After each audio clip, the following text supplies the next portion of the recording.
pensa sobre isso. E provavelmente para de gravar. Nós somos 23 nesse momento, beleza. Deixa eu fazer uma pequena partilha de tela. Estão vendo esse desenho, essa foto maravilhosa com cara de apresentação? Acho que a gente já começou aquecendo um pouco o nosso encontro e para dar um início ainda mais quentinho, humano, a gente queria convidar vocês para uma pequena rodada de trocas. Na verdade, são 3 pequenas rodadas de trocas. E como é que vai funcionar isso? Vocês vão ser convidadas a migrarem para outras salas de vídeo dentro dessa chamada. É só aceitar o que vai aparecer com outras pessoas que vão ser sorteadas aleatoriamente para que vocês possam conversar, trocar e se conhecer. Em cada uma das rodadas, a gente vai ter uma pergunta guia e a ideia é que vocês considerem 1 minuto por pessoa para responder essa pergunta para o grupo. Vai ser tipo 3 pessoas por grupo. E isso quer dizer que a gente vai ter um pedacinho de cada pessoa a partir das provocações que a gente vai fazer. É super rápido. Infelizmente, a gente não pode passar os 3 anos com cada pessoa que seriam necessários para a gente começar a conhecer alguém do jeito que a gente gostaria. E já digo de antemão que essa sala está lotada de seres humanos incríveis, então é realmente uma pena que a gente não vá ter 3 anos com cada um por vez, mas acho que a gente vai encontrando esse momento como um ponto de partida dessas trocas. E aí, quando o tempo estiver para acabar, vocês vão receber um aviso e vocês vão ser retornadas para essa sala principal e então eu passo a próxima pergunta e a gente vai fazer isso 3 vezes para que a gente tenha essa condição. Então, só retomando para ficar claro, vou propor uma pergunta, partilhar a gente em grupos, cada pessoa do grupo tem 1 minuto para falar, as outras pessoas escutam com coração aberto para poder beber do que a pessoa está compartilhando. E aí depois vocês retornam para a sala quando o aviso aparecer. A primeira pergunta vai ser essa bonitinha aqui. Por que eu escolhi estar neste encontro? E aí, deixa eu separar vocês em salas. Socorro. Ok, esse é o momento em que tá tudo dando errado. Isso é uma coisa importante da gente mencionar, inclusive, tá? Isso aqui é um momento de aprendizagem colaborativa. Em que muita coisa pode dar errado e que vocês vão dizer, não, sem problemas. Inclusive, está dando errado.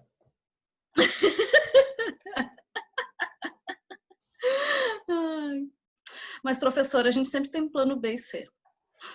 Exatamente. Então, já que a separação em salas está dando errado, eu gostaria de convidar talvez 2 ou 3 pessoas que possam partilhar nesse momento. Eu vou voltar a compartilhar minha tela, porque sim. Pronto. Então, alguém gostaria de contar pra gente por que escolheu estar nesse encontro?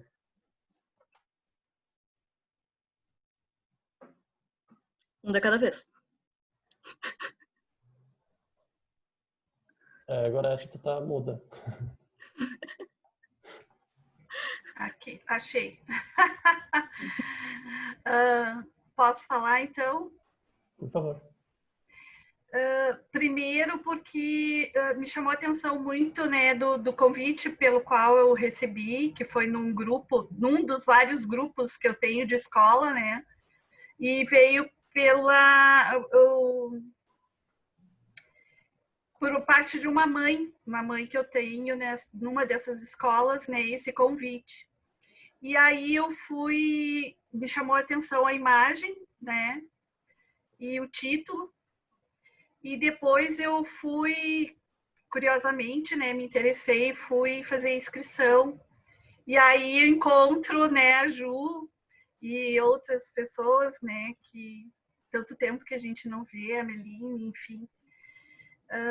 Então eu fiquei muito feliz, né, de ser um tema que me chamou bastante atenção, e eu estou muito triste que eu não vou poder acompanhar todo o encontro, e de reencontrar essas pessoas tão queridas, né, que fizeram parte de uma trajetória acadêmica, né, muito desafiante para mim, porque foi um período que eu estava passei muitos anos afastada da academia, né, e resolvi voltar para fazer um mestrado, e foi quando eu encontrei essas pessoas maravilhosas aí, a Ju, a Aline, né, tantas outras. Foi isso. Que bom. Fiquei bem feliz, Gô.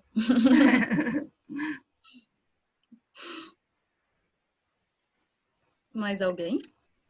Posso seguir. Vai. Bom, eu achei ótimo que é primeiro uma forma de atualização para mim. Eu trabalhei com educação à distância já há mais de 10 anos, né? E trabalhei e estudei. Fiz um pedaço de uma licenciatura em música à distância. Então, como isso já faz mais de 10 anos, eu achei uma oportunidade de conversar com quem está fazendo isso hoje, né? Mas o que eu achei mais legal é que é uma chamada aberta que coloca todo mundo junto, né? Quem está usando a sala de casa como sala de aula é bastante amplo, e eu acho que isso é o mais legal que a nossa situação tão esquisita está usando. Então, eu estou participando de outros agrupamentos nesse formato, sem formato, né? Aberto. E eu achei muito bacana a gente tanto aprender quanto fazer juntos isso agora, né? Então é isso. E salve, salve o Ergs, tá? Tem um montão de gente. Obrigada.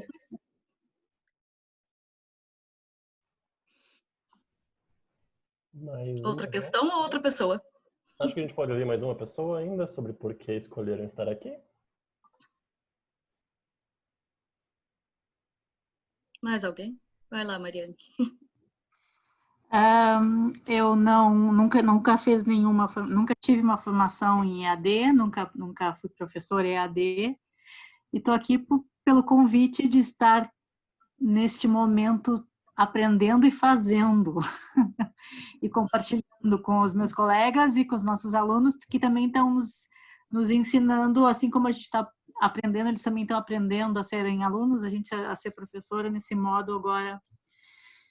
Então, eu acho que tudo que vier, né, para somar, para conversar, para trocar, é bem-vindo nesse momento. Ótimo. Bom, e acho que muito nessa linha, né, do que somar, eu queria agora convidar, a gente queria convidar,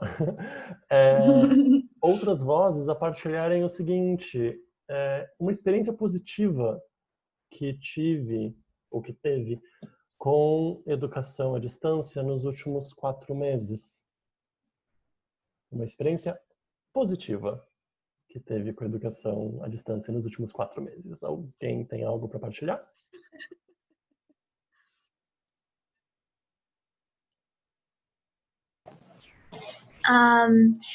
Eu posso dizer que uma das coisas positivas que aconteceu comigo com a oportunidade de fazer aula online foi o fato de poder me aproximar mais, ou de novo, ao desenho, porque eu sempre fui, né, eu tô tendo aula de desenho, então eu sempre gostei muito de desenhar e pintar, de criança, mas de adolescente eu comecei a ter meio que bloqueios e situações que me afastavam do que eu gostava de fazer.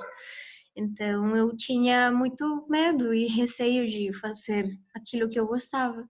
Então, com as aulas online, eu consegui, com esse estímulo, me aproximar mais a desenhar. E isso está sendo muito bom e muito importante para mim.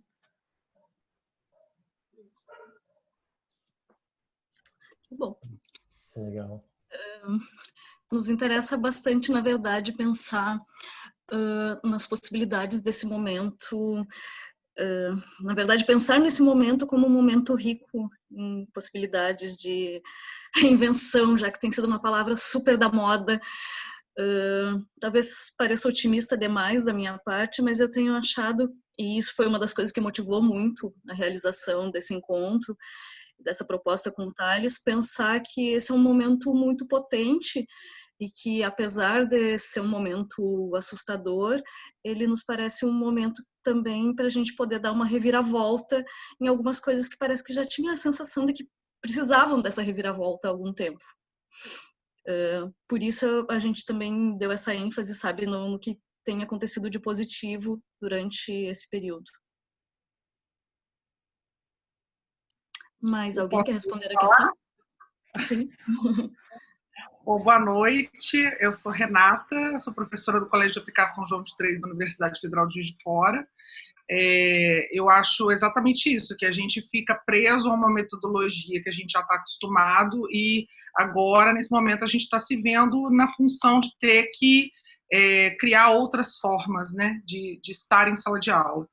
Eu não vou falar de uma experiência de sala de aula, porque o meu colégio, agora que nós estamos voltando a esse chamado ensino emergencial, então a gente ainda não sabe exatamente como a coisa vai se desdobrar, mas eu tenho aqui no Colégio de Aplicação um projeto de extensão chamado Arte em Trânsito, e na medida em que a gente teve que entrar nessa paralisação, né, das atividades, um projeto de extensão totalmente voltado para o ambiente escolar, a gente reinventou o projeto no ambiente online. Não que ele não existisse, ele já existia no ambiente online. O que aconteceu foi que a gente criou outras estratégias dentro do ambiente online, né? Então, recriamos exposição que estava no colégio no ambiente online, criamos projeto, agora vamos fazer exposição online. Enfim, então eu acho que a gente vê as pessoas, às vezes, vendo só o negativo, a carga, a quantidade de coisa, realmente isso é muito ruim, a gente fica com a cabeça muito cansada, mas também ter essa capacidade de se recriar e ver a coisa acontecendo é muito boa, é uma boa sensação, né? Então, a minha experiência positiva tem a ver com um projeto de extensão, não sala de aula, mas tem sido bem prazeroso ver como o projeto se desdobrou para esse novo momento. Legal. Eu acho que essa tua fala vem muito, muito ao encontro do que a gente pensou realmente para esse momento, e principalmente nesse formato colaborativo de pensar possibilidades metodológicas. E não, vou começar a falar já das primeiras coisas, não é o caso. Daqui a pouquinho. Essa vontade, né, que a gente tem de, nossa, tem tanta coisa que eu quero compartilhar. Falando em compartilhar, a Débora escreveu no chat que poderia falar depois. Débora, quer contar? Oi, pessoal, tudo bem? Eu não vou ligar minha câmera porque eu não estou muito afim de aparecer neste momento. Eu já estou na minha terceira, quarta reunião do dia, então vou ficar invisível. Bueno, eu sou professora de dança do Colégio de Aplicação da URGS, colega da Karine, e uma das coisas, eu entrei no final do ano passado, né, então a gente está implementando a área de dança agora lá na escola, né, e então começamos efetivamente a área de dança esse ano, né, o componente curricular dança esse ano. E aí tivemos, sei lá, 3 semanas de aula e paramos. Então, o que tem sido legal para mim nesse momento é pensar, tentar entender quais são os objetivos da dança na escola. Assim, me parece que esse momento do afastamento, né, de tudo nos obriga a pensar quais são de fato os nossos objetivos com esse ensino e, enfim, reinventar, né? Mas para reinventar é necessário que a gente se entenda. Então, isso tem sido legal. E a outra coisa, assim, que não sei se exatamente tem a ver com o EAD, mas é a questão das aproximações, né? Que eu acho que é para todo mundo, assim, aproximações geográficas, né?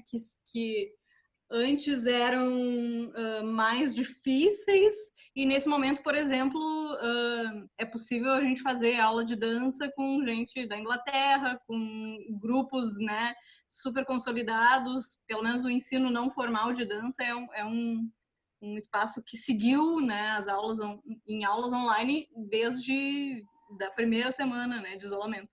Então essa é uma das, acho que para mim são essas duas as coisas assim legais de pensar nesse momento. Eu acho que isso vai ser um ponto bem legal também nesse encontro, porque eu tenho a sensação de que todas as pessoas, independente da área, nesse momento estão repensando o sentido de saberes específicos, sabe, de cada uma das áreas. E eu acho que justamente por a gente estar nesse momento que é difícil, que está desafiador para professor, para aluno, a gente tem tentado, e ser permitido, eu acho também, acho que esse é o ponto positivo, ser permitido repensar qual é o sentido daquilo que a gente está ensinando no fim das contas, né? Para quem está trabalhando dentro da escola, percebo que tem sido... Aproveito e pergunto para nós, as colegas aí também, como é que tem sido dentro da universidade, mas eu percebo que tem sido constantemente uma sensação de que não estou dando conta, não estou ensinando os conteúdos que preciso, e a gente quer falar depois também um pouco sobre essa angústia que tem sido nesse momento, justamente para tentar ter uma outra perspectiva sobre isso, que não seja da angústia, mas sim de possibilidade mesmo, como eu tinha falado anteriormente. Isso.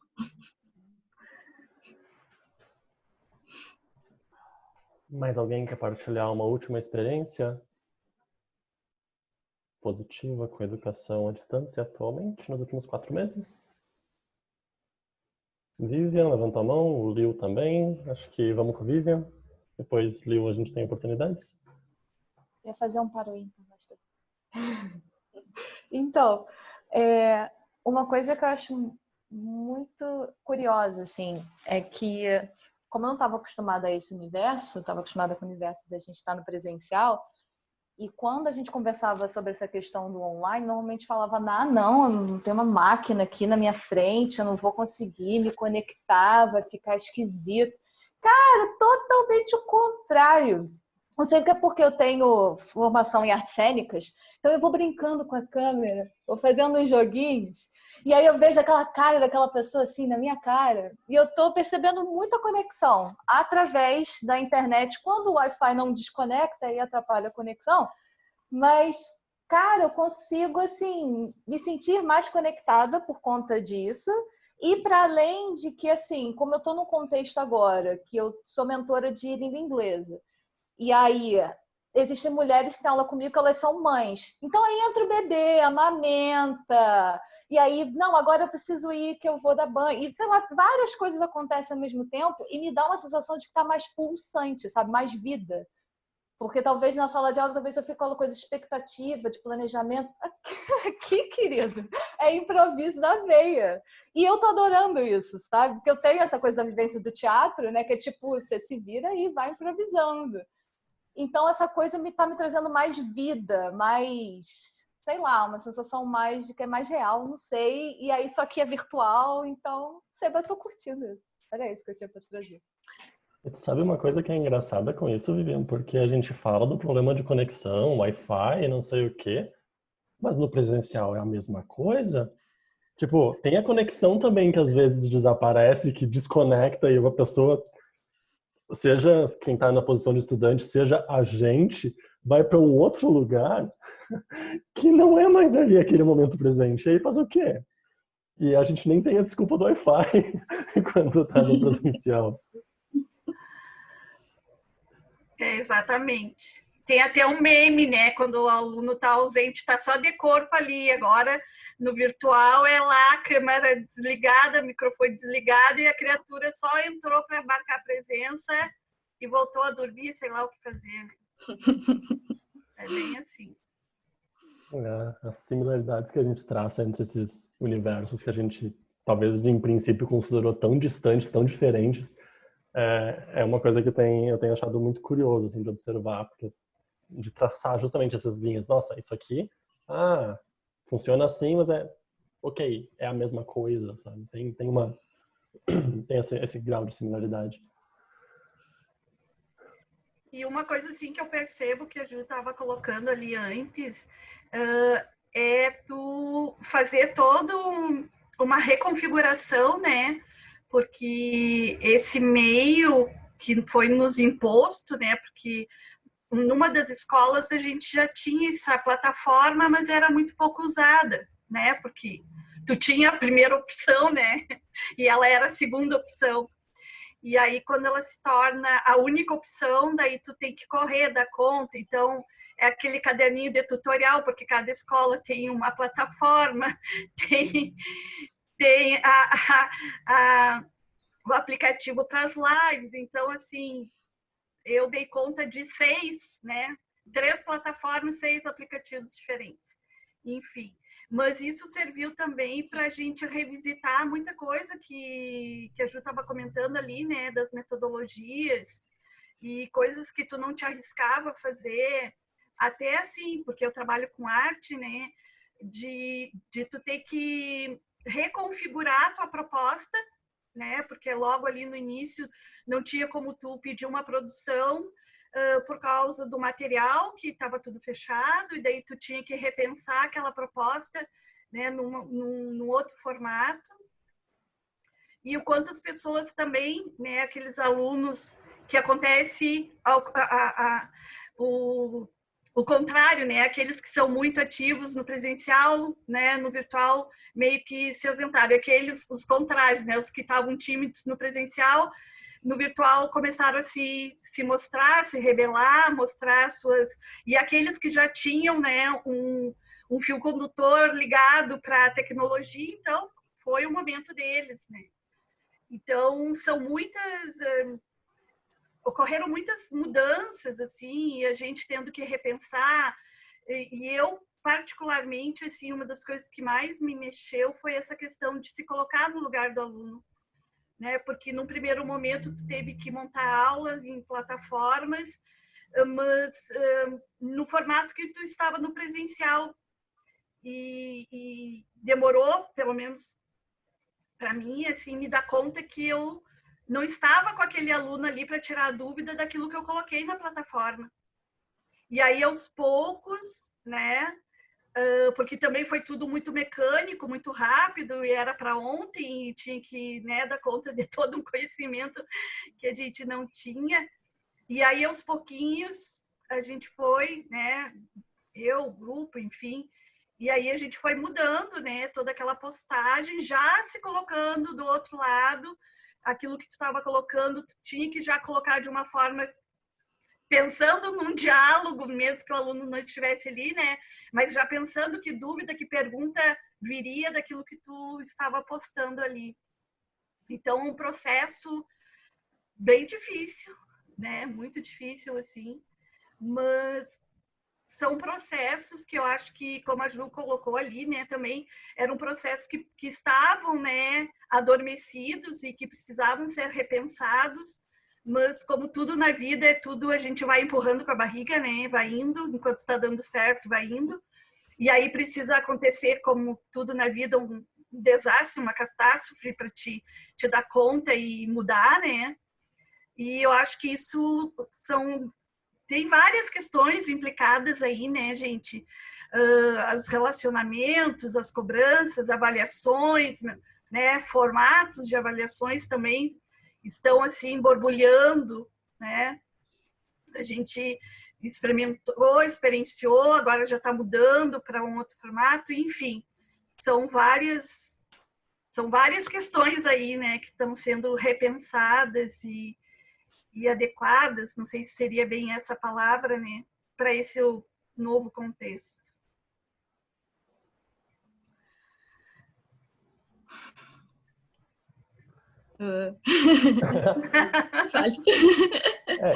Tô tentando não me antecipar. Ai, lembra que eu vou sair mais cedo, então... Ah, que droga! Tá bom.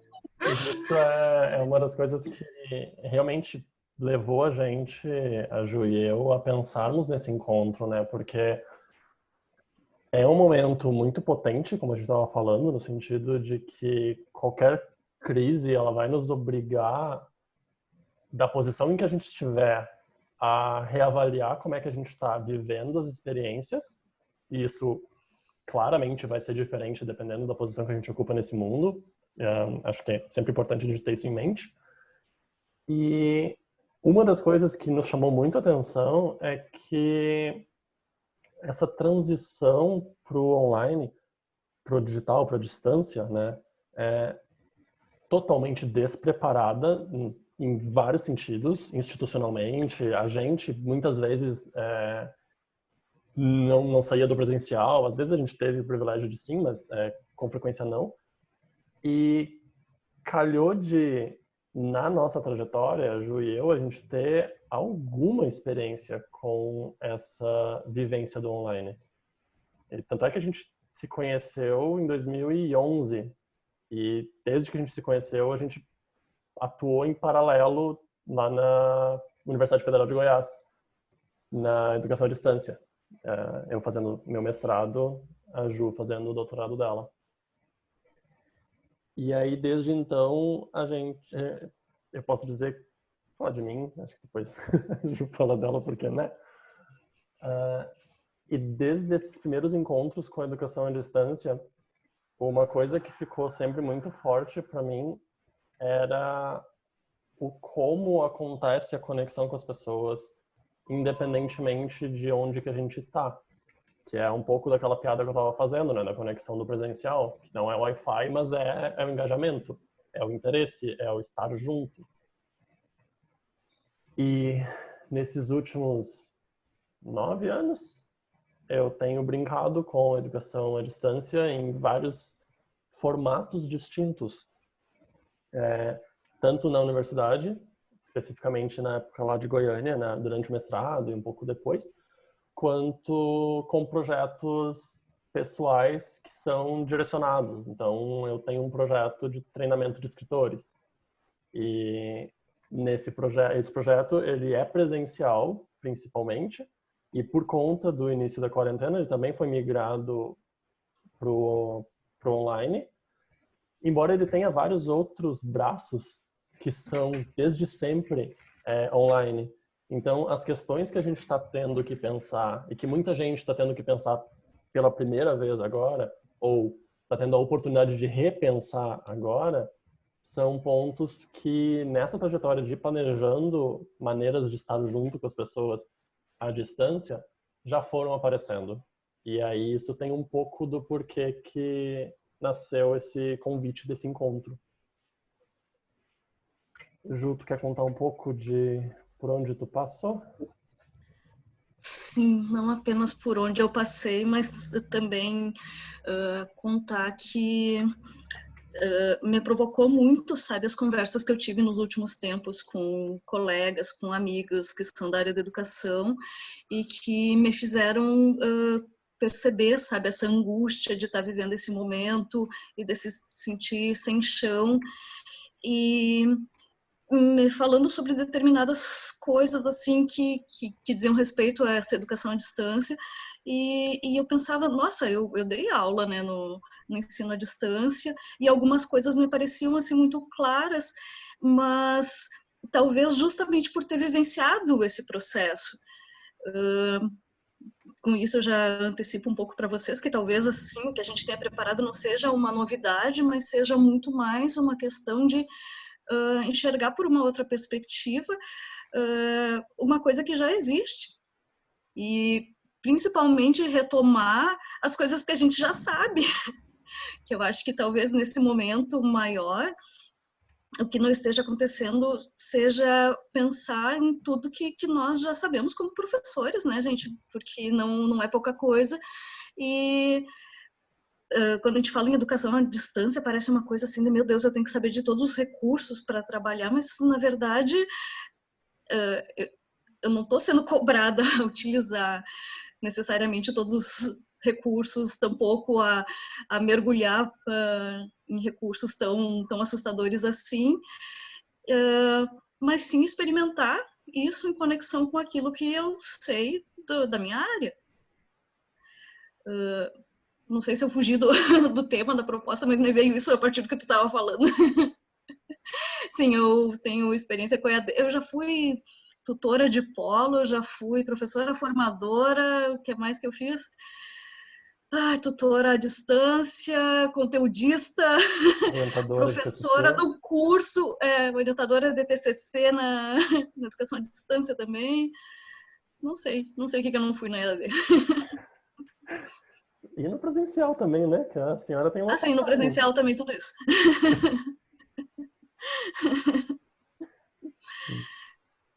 Então.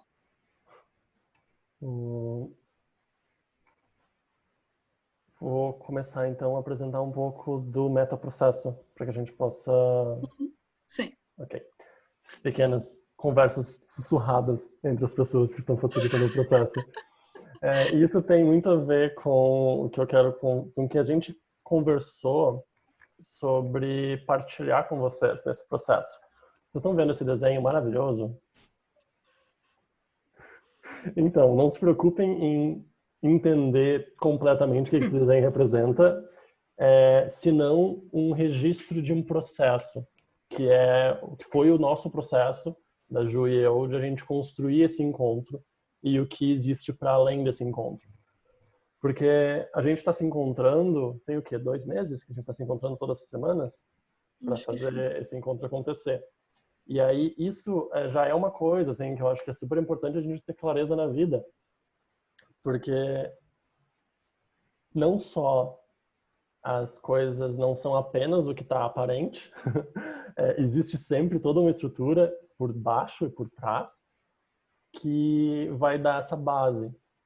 Então, para que esse encontro aconteça da maneira como a gente pensou, o convite que a gente quer fazer é que a gente utilize a meta-análise como principal ferramenta de aprendizagem. Ou seja, viver o processo enquanto pensa sobre viver o processo.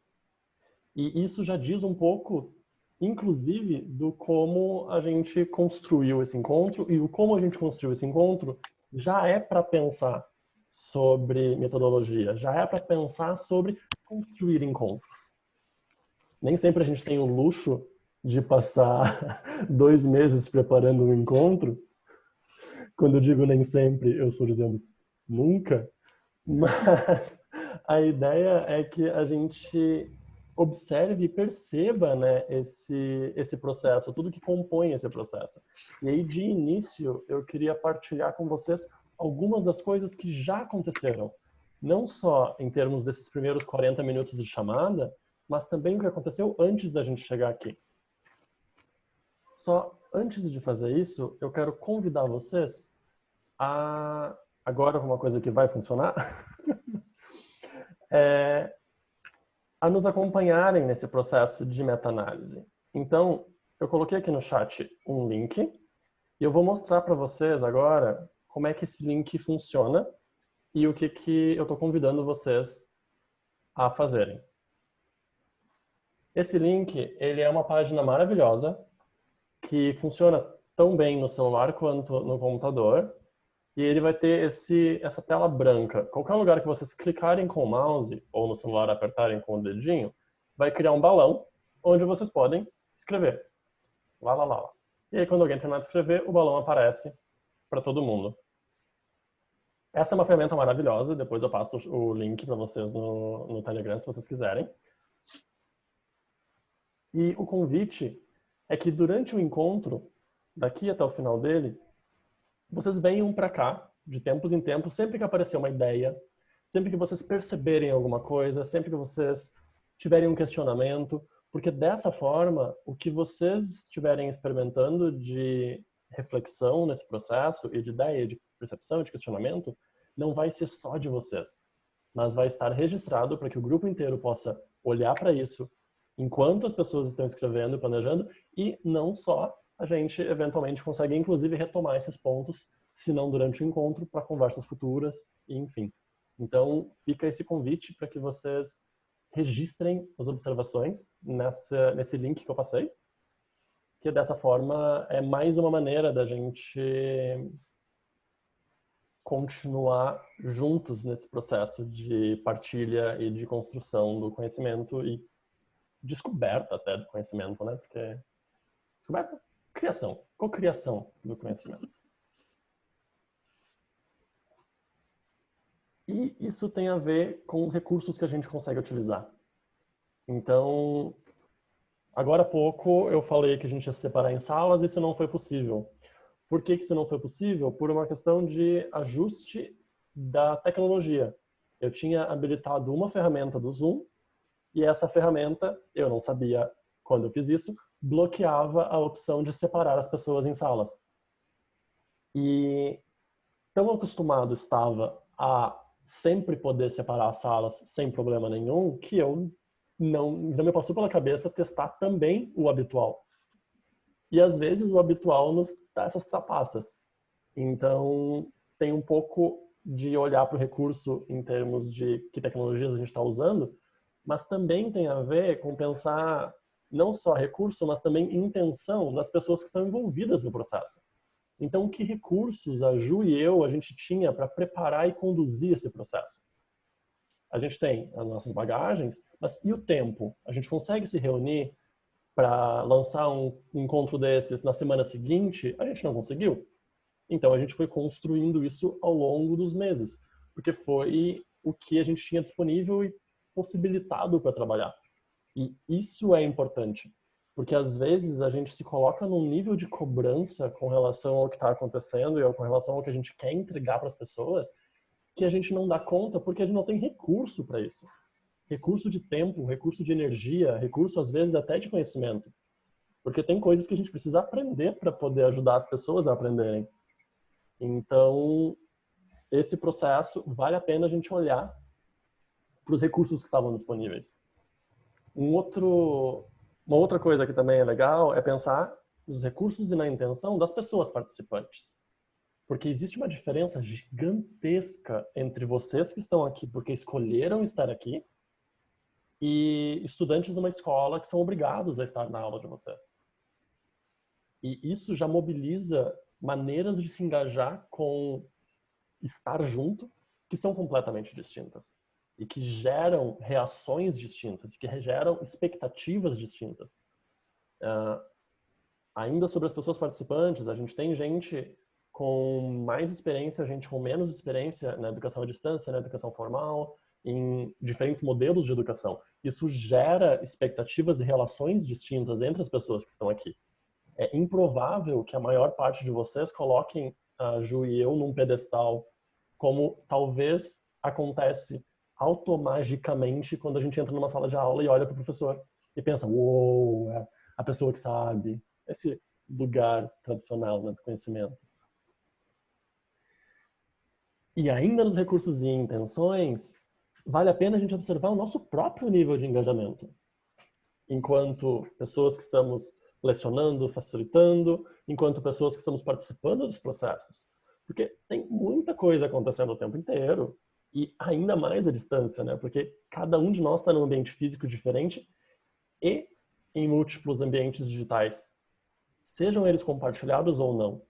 Porque eu tenho certeza que vocês têm um celular que tem aplicativos apitando e e-mails chegando e posts que têm que ser colocados na manhã do dia seguinte e coisas assim demandando a nossa atenção. E isso em paralelo, porque está passando caminhão de lixo aqui do lado. Só que ele não está passando na sala de aula, ele está passando na sala, não na sala, mas ele está passando na frente da minha sala, o que inevitavelmente já configura um toque em vocês. E aí eu fico pensando, eu estou de fone, mas será que elas estão ouvindo o caminhão? Será que eu precisava falar do caminhão? Porque talvez ninguém tenha ouvido. E essas coisas vão passando nesse processo de se observar e se observar se observando. É uma coisa muito budista isso. Eu acho muito divertido. Sobre a construção do encontro, né, essa imagem, ela nasceu acho que umas 2 semanas, quando a gente estava no meio do processo de desenho. E ela já sinaliza um desafio que é muito particular do que a gente está fazendo aqui e que nem sempre é a nossa realidade cotidiana, que é o desafio de trabalhar a duas mentes. Então, às vezes a gente tem esses momentos de parada, que a gente pensa, ok, eu falo, tu fala. Às vezes a gente troca mensagens em paralelo, fingindo que ninguém tá vendo. Muito nessa tentativa de fazer com que essa experiência aconteça para vocês de uma maneira muito fluida. E é um desafio, porque Ju e eu, nós temos maneiras, a gente tem perspectivas de educação muito parecidas, muito similares, a gente enxerga o trabalho de educadores de um lugar muito parecido. E, ao mesmo tempo, a gente tem práticas e experiências muito distintas. E a gente está conformando essas duas coisas e costurando elas enquanto acolhe vocês, que também têm seus estilos, também têm suas expectativas, também têm seus jeitos de serem e estarem no mundo.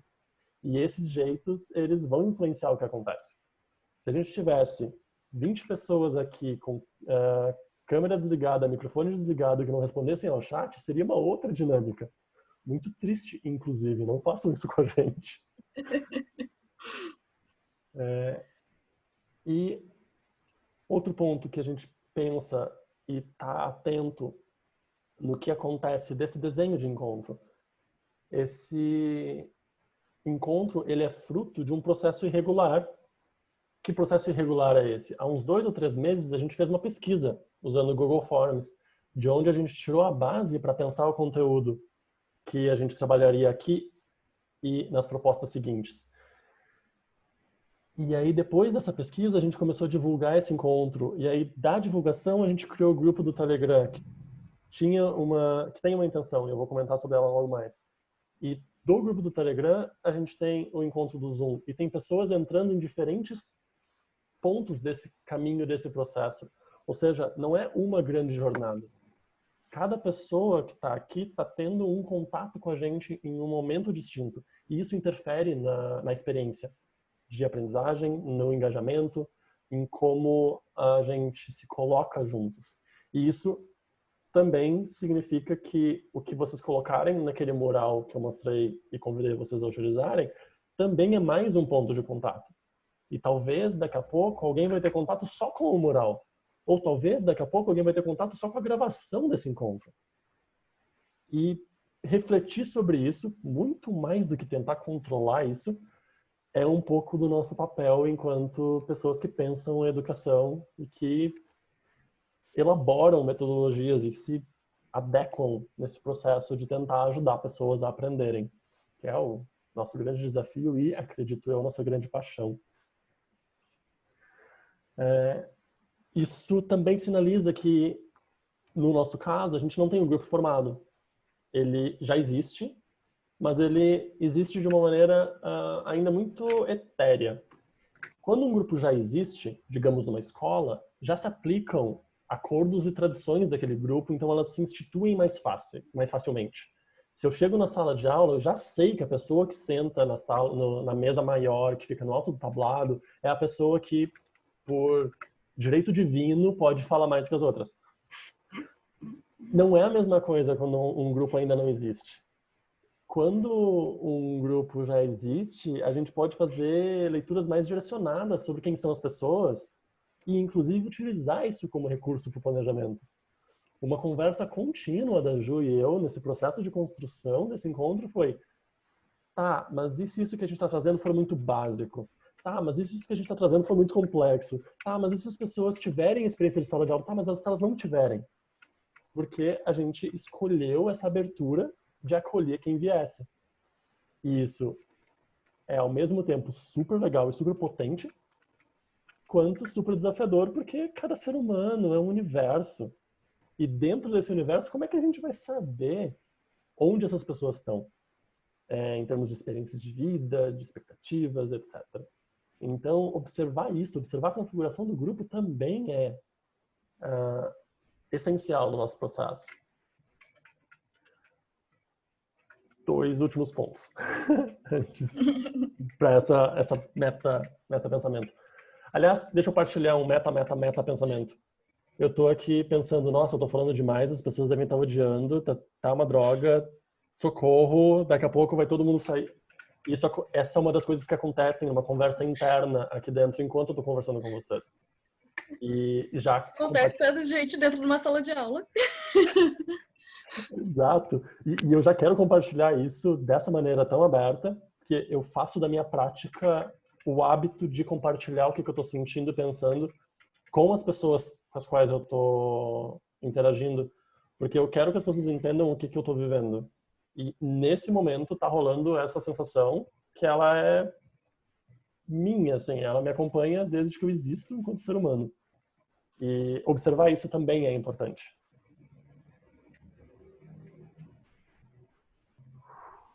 Telegram. Obrigado. Isso, Telegram. Com relação ao grupo no Telegram, algumas coisas, né? Quando a gente fez o convite para as pessoas entrarem, às vezes algumas pessoas olharam e disseram, tá, mas é outro grupo, para que isso? É para se inscrever, que complicado. Então, já é um aprendizado para a gente também, que talvez tenha faltado uma clareza na proposta do que seria o Telegram desde o início. E embora a gente tenha construído o Telegram para poder aproveitar o fato de que a gente teria acesso a diferentes tempos disponíveis e possíveis entre as pessoas, isso não necessariamente significou que as 47 pessoas que entraram no grupo estavam dispostas e com energia para priorizar a participação no grupo. E aí, nessa brincadeira, a Ju e eu, a gente foi adaptando o processo, porque a gente ia fazer uma pergunta por dia para movimentar o grupo e tal, e a gente planejou as perguntas, a gente estava super empolgado com elas, e aí a gente perguntou de um filme 7 dias atrás, e nada de resposta por várias horas, e a gente ficou, ok, o que a gente faz quando a vida não segue o nosso plano? Ou seja, sempre. A gente adapta. E aí a gente foi negociando e conversando para tentar encontrar o que nesse processo era mais importante para a gente na existência do grupo do Telegram.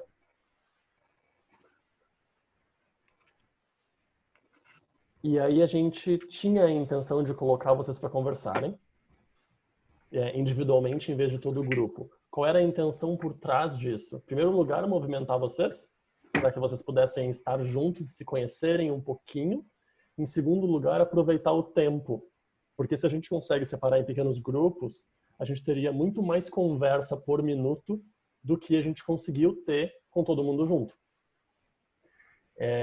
Eu não acho que a gente tenha perdido qualidade de encontro com o grupo inteiro junto. Por outro lado, eu adoraria ter visto a potência que seria os grupos terem se formado. E aí a gente teria um momento de partilha desses post-its numa outra página para colher as principais percepções de vocês em cada grupo. Para que aí, então, o grupo inteiro tivesse a oportunidade de ouvir e ler o que os demais grupos conversaram, sem que a gente ocupasse um espaço muito grande de tempo com aquela partilha oral clássica, que daí uma pessoa do grupo vem e conta o que as pessoas conversaram, e aí acabou o encontro. Porque a gente sabe que isso, às vezes, demanda um tempo maior.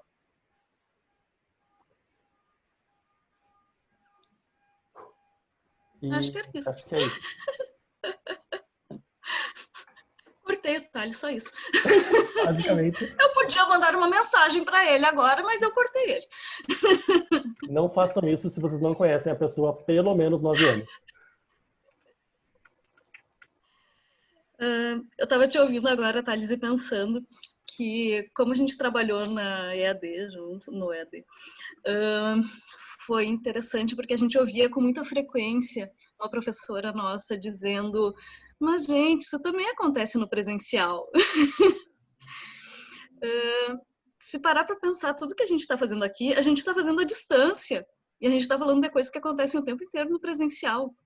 E nesse momento, eu acho que vocês já estão se sentindo num lugar de alunos também, né? Das pessoas que estão fazendo um curso, que estão experimentando essas possibilidades de comunicação, de aprender à distância. Tudo isso aqui a gente já está falando de metodologia, né? Tá claro para todo mundo, né? Beleza. Só para começar. Posso começar? Por favor. Aliás, então, eu ia responder no chat, mas eu vou comentar. A Alejandra perguntou, né, há alguma razão especial para escolher fazer pelo Telegram? E aí até a Renata também comentou, né, que o problema é que ela quase não usa o Telegram.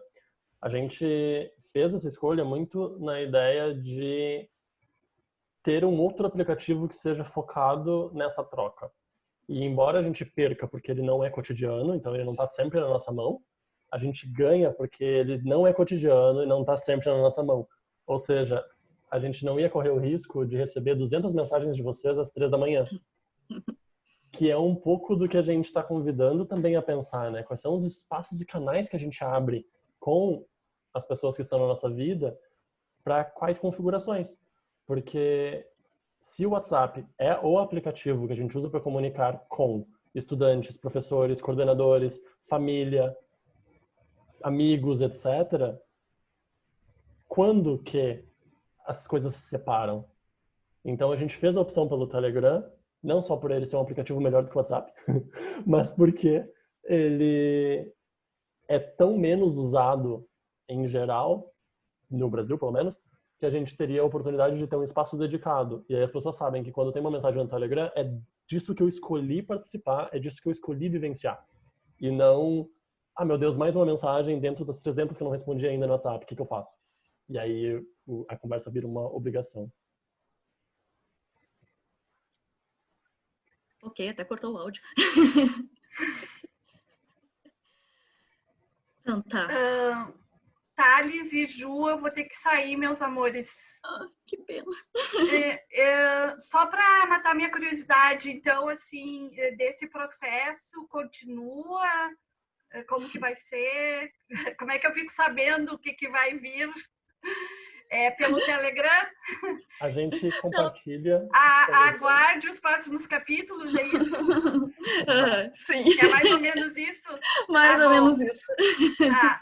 Eu vou deixar a minha senha, então, escrita, minha ficha escrita, então. Tá gravado, tá? Depois tu pode ter acesso, tá? Tá ótimo. Então tá. Tá bom? Tá bom. Então tá. Um beijo para todo mundo. Beijo. Muito bom estar aqui. Pena que eu vou ter que sair. Pena, tchau. Beijo.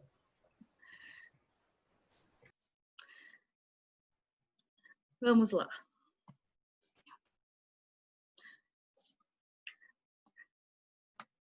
Como não poderia deixar de ser, temos uma parte formal, bem tradicional.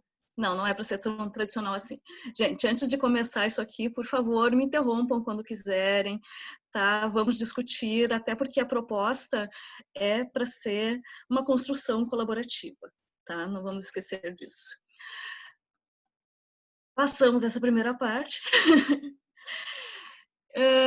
Então, eu acho que é importante, primeiro, a gente retomar qual a proposta desse encontro, para já deixar assim claro de antemão e para já sair, quem quiser achar que quer sair agora, que a nossa proposta não é trazer uma receita de metodologias para serem utilizadas na educação à distância, e, inclusive, eu até poderia dizer, acho que o Thales vai concordar comigo, que ainda que nós tenhamos particularidades e especificidades na educação à distância, as coisas são muito próximas do ensino presencial. Eu acho que talvez o que mude seja muito mais a questão do olhar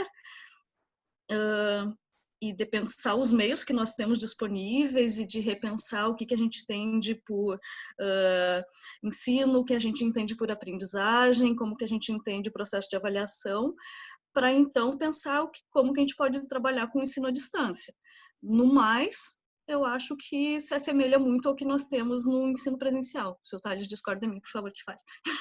Eu concordo totalmente. Acho que é só uma mudança geográfica que muda muita coisa, mas ainda assim só uma mudança geográfica.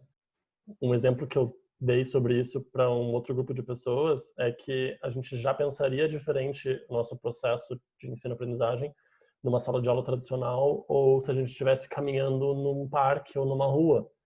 E o mesmo tipo de reflexão que a gente faz dessa transferência já são as reflexões que a gente faz nessa aqui, dadas as proporções. Ok. Então, só para relembrar, a principal proposta do encontro que tinha lá no convite que a gente mandou para vocês era compartilhar experiências, explorar juntos os desafios e possibilidades do ensino-aprendizagem no cotidiano do trabalho remoto. Vou dizer, eu acho que é super importante nesse momento que a gente pense, ainda que a gente tenha colocado lá no título possibilidades do ensino à distância, que na verdade o nosso trabalho é trabalho remoto, a gente não está trabalhando especificamente com EAD, porque nós temos questões outras que estão sendo lançadas aqui, e claro que a gente tem que defender também o nosso trabalho no presencial, não estou de forma alguma desmerecendo a EAD, mas a gente sabe que é um outro formato também. Que é importante que a gente lembre que é um momento excepcional, que a gente está envolvido nesse momento excepcional, que é uma distância forçada, mas que isso não significa que seja uma condição para todo sempre. Outra questão é que a proposta era construir, junto com vocês, estratégias para a gente reinventar, novamente essa palavra que está super na moda agora, como que a gente pode ensinar e aprender à distância. Então, dito isso, a partir das nossas conversas, a gente discutiu muito como que a gente queria esse formato desse curso, e nós temos alguns posicionamentos ideológicos muito próximos. Então, eu acho que é muito importante deixar claro que, mais do que trazer uma série de teorias e de fundamentações sobre o que poderiam ser perspectivas metodológicas na educação à distância, e a gente não vai deixar de falar isso aqui, a gente só não vai falar de uma forma dura. O que mais nos interessa, na verdade, é pensar para além disso, é pensar o que seria ensinar, o que seria aprender, para aí a gente conseguir, talvez, começar a pensar em perspectivas de como ensinar, independente de ser no formato presencial ou no formato à distância. Quem me conhece sabe que eu gosto bastante de trabalhar com os estudos do cotidiano, que é uma perspectiva que me nutre bastante para pensar a educação e para trabalhar com educação. E daí eu fiquei tentando, não vou encher de citações, juro para vocês, não vai ser formal desse jeito e tedioso, mas eu achei que talvez essa citação da Nilda Alves, que é uma autora que eu uso bastante, que é uma autora conhecida nos estudos do cotidiano aqui no Brasil, que me movimenta bastante para pensar coisas que talvez a gente devesse levar em consideração quando pensa o nosso processo de ensinar e o processo da aprendizagem dos nossos estudantes. Então, eu vou ler para vocês rapidinho. Buscar entender de maneira diferente do aprendido as atividades do cotidiano escolar ou do cotidiano comum exige que esteja disposta a ver além daquilo que os outros já viram e muito mais, que seja capaz de mergulhar inteiramente em uma determinada realidade, buscando referências de sons, sendo... Ai, meu Deus. Deixa eu tirar minha caixinha daqui. Opa. Sorry. Ai, onde é que eu tava? Sendo capaz. Desculpa, gente. Cliquei onde não era. Sendo capaz de engolir, sentindo a variedade de gostos, caminhar tocando coisas e pessoas e me deixando tocar por elas, cheirando os odores que a realidade coloca a cada ponto do caminho diário. Eu acho que a partir dessa citação da Nilda Alves, dá para a gente conseguir pensar, principalmente, que nesse processo de educação, a gente vive espaços, a gente vive com pessoas que vivem vidas diferentes, em contextos diferentes, que são movimentadas por questões diferentes, que são tocadas por questões diferentes no seu dia a dia. Tudo isso está envolvido no processo de ensino-aprendizagem, e não é uma novidade isso que eu estou dizendo aqui, mas segue sendo uma coisa muito deixada de lado ainda na educação. E, novamente, eu vou repetir que eu talvez esteja sendo muito otimista nesse momento, mas isso aqui parece que caiu no colo agora da gente. Porque, nesse momento, nós estamos dentro das nossas casas, compartilhando experiências e pensando metodologias para a educação, e isso está completamente relacionado com a nossa intimidade, com a nossa vida, que faz parte que está conectada com os outros âmbitos da nossa vida. E, na verdade, se a gente parar para pensar, os ambientes de ensino, quando a gente adentra eles não deixam de lado as outras partes da nossa vida. E eu acho que esse momento talvez seja muito potente para a gente retomar tudo isso, ou finalmente trazer isso à tona. Vamos lá. Já passamos por onde andamos. Fazendo propaganda da tirinha do Tales. Esse é um artista muito famoso, que publica quadrinhos. Eu acho que é bem importante, então, já fazendo referência ao nosso título, apesar de estarmos utilizando a nossa sala de casa como sala de aula, lembrar que não, a sala de casa não é a sala de aula.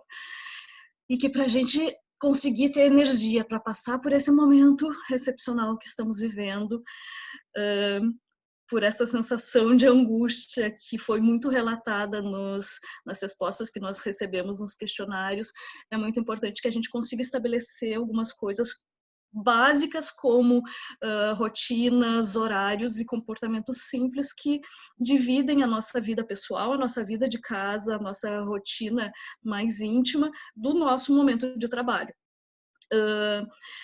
Isso também significa enfatizar cada vez mais que, ainda que seja um trabalho remoto, isso não significa de forma alguma que deve ser um trabalho 24 horas. O professor já tem uma certa tendência a sempre levar trabalho para casa, né? Eu acho que nesse momento isso é cada vez mais perigoso e justamente por essa questão que nós falávamos sobre o WhatsApp sendo utilizado cada vez mais, talvez seja um momento crucial também para a gente conseguir determinar e poder dizer não, eventualmente, dizer o meu limite de tempo é esse, o acesso ou o meu momento de resposta é esse, porque a gente bem sabe que pode ser um momento muito perigoso para a gente se a gente não começar a estabelecer esses limites desde já. Entretanto, eu não acho de forma alguma que isso signifique ignorar a possibilidade de criar ambiências quando a gente está trabalhando com os estudantes. Mas eu também acho isso quando a gente trabalha no presencial.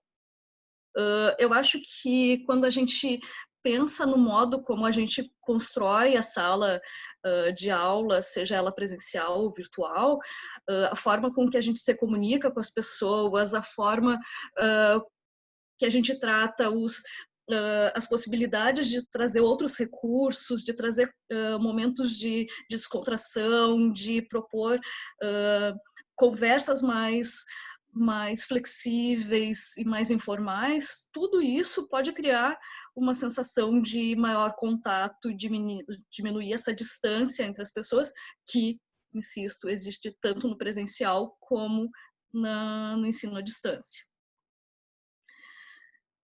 Então, pensando nas respostas que chegaram para a gente a partir desse questionário que a gente lançou, uma das coisas que mais movimentou as conversas que eu e o Thales tivemos foi que todo mundo que está aqui tem uma prática ou está estudando para ter uma prática pedagógica e tem conhecimentos que já desenvolveu até então e que talvez por estar em uma situação de pânico, não esteja conseguindo perceber que, na verdade, o que talvez precise é reajustar o que já sabe. A gente não está falando sobre fazer uma outra graduação que vai possibilitar uma habilitação para poder ensinar à distância, mas a gente está falando que nós já temos recursos que nós utilizamos com frequência, nós utilizamos aplicativos de celular, nós utilizamos redes sociais, nós utilizamos o computador, nós nos utilizamos com frequência das tecnologias. Isso não é uma novidade para a gente, mas talvez nessa situação de pânico a gente não esteja conseguindo conectar todo o conhecimento que a gente desenvolveu na nossa formação com essas coisas que na verdade já fazem parte da nossa vida cotidiana. E inclusive os nossos recursos, né? Porque se não tudo isso que a gente já sabe, as pessoas que a gente que a gente tem na nossa vida, né? Então é o clássico, fulano me explica como é que faz tal coisa, que faz maravilhas. Então, uma das questões que me parece mais importante a gente pensar é: a gente não estava esperando por esse momento. Ok, é um momento excepcional. Se a gente parte do princípio de que é um momento excepcional, de que nós vamos ter que rever as coisas que nós ensinávamos, o modo como a gente ensinava, isso vai despertar também na gente essa necessidade de que a gente promova ações mais flexíveis no que diz respeito às nossas metodologias. E mais flexíveis no sentido de talvez pensar naquilo que eu ainda não pensei sobre como eu poderia dar aula.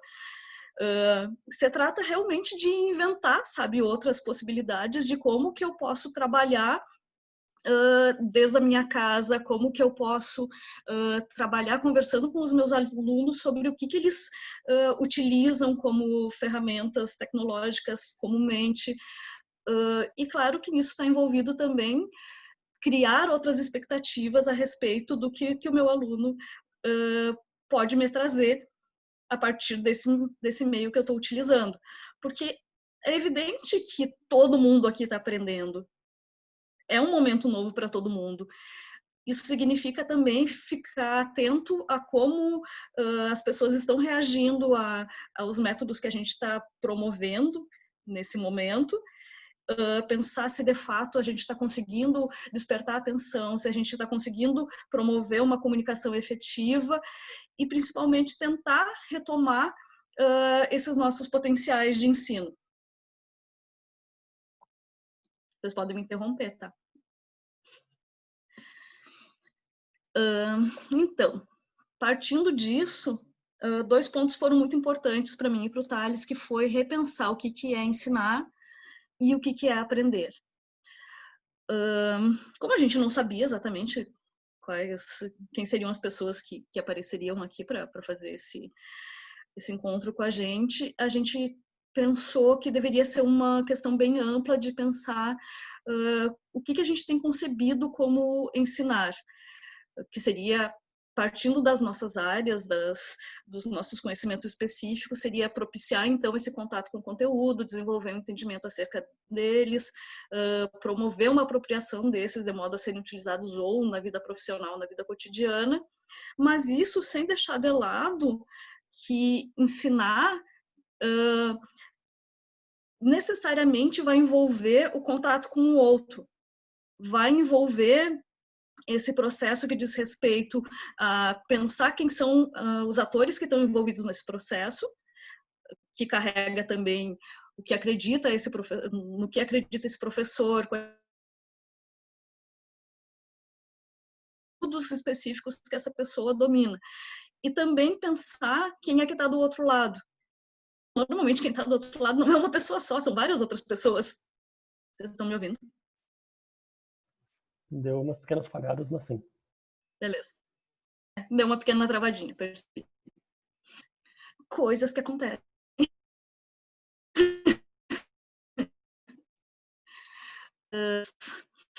E quando a gente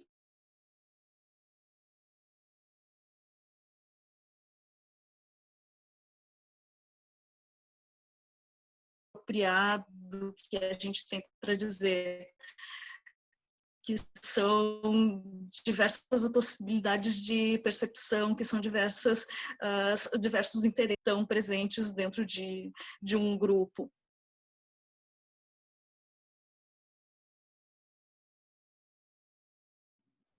Ju, tá travando, Ju. Aham. Era isso que eu ia perguntar. Voltou? Sim, agora tá mas é que a gente perdeu uma parte aí. Tá. Ok? Estão me ouvindo? Sim. Tá.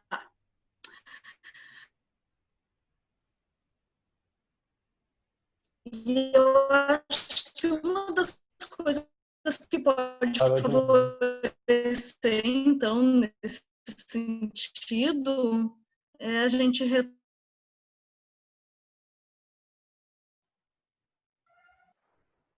Ju, tu consegue me ouvir? Porque tu tá travando de novo.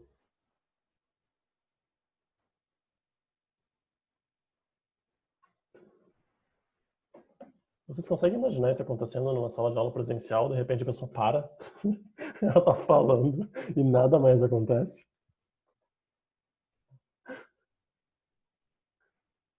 O Gil também não vai poder ficar até o final. Tá nos agradecendo. Obrigado, Gil. Ou Gil, a Gil, não sei. Gil. Ok, a Ju caiu, ela deve voltar em alguns minutos. Então, muito disso que a gente está conversando por enquanto. Aliás, antes de eu continuar, tá fazendo sentido para vocês? Tá? Tô vendo carinhas dizendo que sim. Ju, tu tá muda. Ok. Tu continua muda.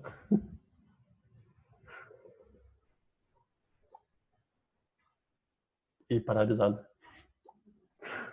Algo me disse que tua conexão tá... Eu, voltei. Aí. Ai, acho ótimo. Isso, na Thales verdade, é um perguntava se tempo está de fazendo sentido. reflexão. Esse é um tempo para que vocês possam pensar, refletir sobre as suas escolhas de vida. Posso continuar? Ou tu quer continuar perguntando se estava fazendo sentido? Pode continuar, o pessoal estava sinalizando que sim. Tá, beleza. Onde estava?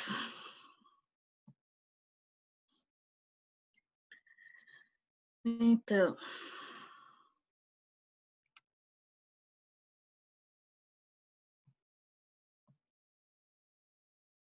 Consegui... Tá, aqui.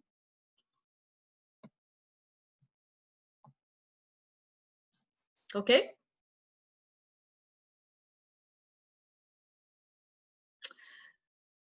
Continuando. Estávamos anteriormente em pensar no que o outro carrega de si. Acho que vocês não chegaram a ouvir a parte em que eu falei que eu defendo que os estudantes sabem muita coisa. Não? Isso? Tá, Não. beleza. Pode seguir daí. Não. E isso é uma das coisas que mais tem me motivado nesse momento, quando eu converso com colegas, com amigos, sobre o que pode ser feito nesse momento que parece tão assustador. E daí, quando me falam, eu não sei utilizar determinados recursos, o que eu posso fazer e tal, eu digo, mas os estudantes usam muitos recursos. E, por vezes, a gente desconsidera esse tipo de coisa, e isso também diz muito respeito ao fato de como a gente pensa os sujeitos que estão envolvidos nesse processo, que é, a gente ainda tem aquela ideia de um ensino verticalizado, que é do professor para o aluno, ao invés de pensar nessa possibilidade de troca daquilo que o estudante sabe, para a gente se nutrir dessas coisas também e pensar como que a gente pode ser utilizado esses meios que por vezes são muito mais fáceis e mais acessíveis para eles e mais utilizados no dia a dia do que propriamente para a gente. Eu vou contar para vocês o que eu fiz, então, que foi pensar, o que os estudantes sabem? Eu sei disso, não era simplesmente uma suspeita, mas eu queria dados mais concretos. E eu entrei em contato com um ex-aluno desse ano, do IFE. Saibam que eu pedi autorização para ele, para mencionar ele hoje. E daí eu disse, eu preciso da tua ajuda e eu gostaria de saber que materiais tu costuma utilizar paralelos ao estudo. Tipo, tu costuma assistir alguma coisa, alguma outra aula? E daí ele me disse, nesse momento eu não consigo pensar em nada, mas eu posso pensar um pouco e te dizer. E daí, na sequência, ele voltou e me disse assim, eu não sei se é exatamente isso que tu quer, mas quando eu vou fazer mapas mentais e vou ver videoaulas no YouTube e eu assisto um determinado canal e não sei o quê, e daí me disse, tem Brasil Escola também, TV Seduc, eu também gosto bastante do Manual do Mundo para estudar Química, o canal Arte 1, canais com videoaulas, e daí depois eu pego tudo isso e separo numa pasta no computador, mas eu não sei se é isso que tu quer saber. Ele estuda mas ainda existe um mito de que os alunos são desinteressados, o que leva realmente a pensar o que será que a gente está considerando como conteúdos que são válidos. E eu não estou dizendo de forma alguma que nós não temos conteúdos específicos das nossas áreas para ensinar, mas a gente segue ainda tendo a nossa concepção de que os saberes eles são compartimentados e que eles não se conectam de forma alguma. E a gente tem ainda a tendência eu não sei se eu posso dizer a gente, podem me corrigir, tá, se vocês não fazem isso.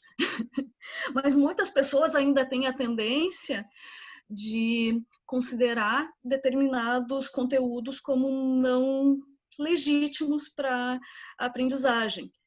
E no momento que eu penso que o estudante está lá estudando, por exemplo, eu deixei um link ali que depois eu pretendo disponibilizar, que é Aprendendo Filosofia a partir de um canal que representa, que fala sobre filosofia e produz mapas mentais e que sim tem um tom de humor presente no estudo e que se utiliza bastante de recursos visuais para falar isso.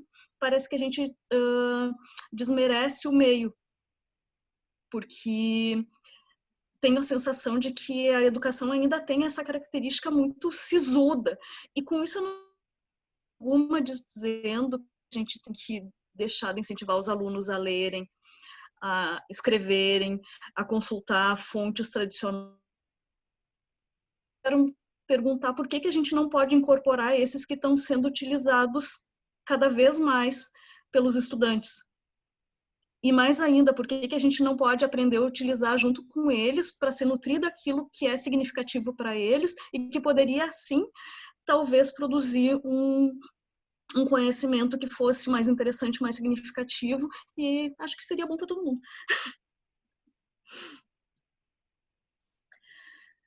Então, como eu falei antes, eu acho que talvez seja muito sentido de pensar numa educação horizontal, onde, e acho que esse momento é extremamente potente para isso, já que nós temos a desculpa, né, de que a gente não sabe utilizar tantos recursos assim, e que os nossos alunos sabem, que seria muito convidar com frequência a saber como que eles se utilizam desses meios.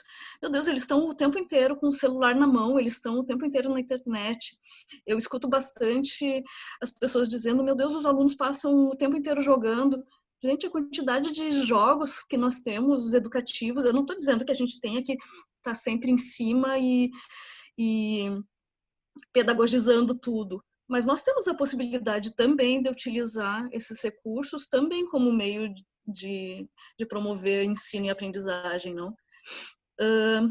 E outra coisa, talvez seja refletir nesse momento de pânico que as tecnologias elas estão presentes na nossa vida o tempo inteiro. Isso também não é uma novidade.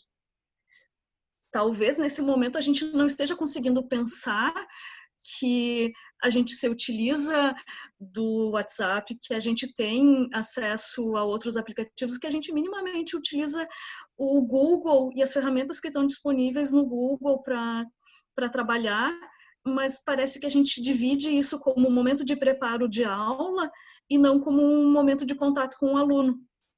E por que não se utilizar disso também? Para promover essas práticas pedagógicas. E, na verdade, parece que a gente está usando em separado isso, porque eles estão usando também. O que não está acontecendo me parece só uma comunicação. Como eu disse para vocês, não tem nada muito diferente, a meu ver, acredito que Thales também, diferente do que a gente faz no ensino presencial, só que a gente determinou que algumas coisas fazem parte da nossa vida de planejamento e não de trabalho efetivo com a educação. E nesse momento está tudo interligado. E esses recortes, eles são tão engraçados, porque às vezes a gente não percebe esses recortes acontecendo. Quando a Ju e eu estava planejando o encontro, teve um momento, eu não lembro qual foi a situação exatamente, mas foi algo do tipo, não, eu vou terminar de planejar isso aqui, depois eu vou trabalhar. E a gente não estava olhando para o processo de desenhar o encontro, de estarmos por trás do encontro como trabalho. Ou seja, de uma outra maneira, também é um pouco isso que eu já estou trazendo. A gente tem tantos recortes, tantos lugares específicos que às vezes a gente esquece de vislumbrar e perceber se eles estão fazendo sentido, se eles estão sustentando a experiência, que a gente acaba ignorando muitas coisas.